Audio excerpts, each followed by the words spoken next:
república debe tener un himno.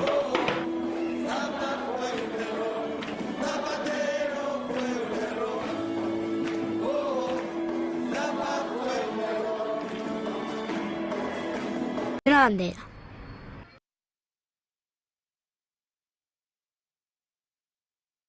O el voteu o vos peguen a paliza. A votar. Las leyes se deciden en el Parlamento. Siga preguntando, señor Gramacho. ¿Pero me va a contestar? No, por supuesto que no le contestaré, como le he contestado a todas las preguntas que usted me ha formulado.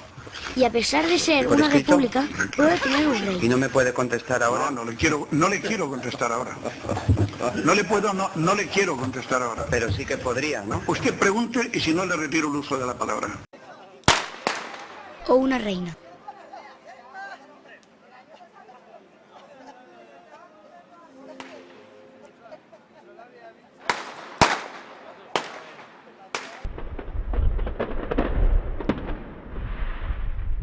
Los habitantes tienen la obligación de conservar su flora.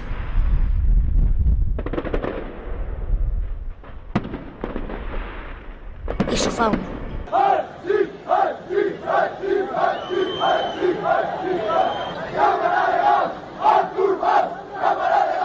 En la República, el derecho a huelga es legítimo. Lo mismo que el derecho de reunión. El Partido Popular, el govern del Partit Popular, li interessava la política de residus i jo li recordava que tenen vostès una trama frugal Senyora Moyà, la crida a l'ordre per primera vegada. Senyora Moyà, la crida a l'ordre per segona vegada. Però bé, per què la Comissió Territorial la d'Urbanisme... crida a l'ordre per tercera vegada.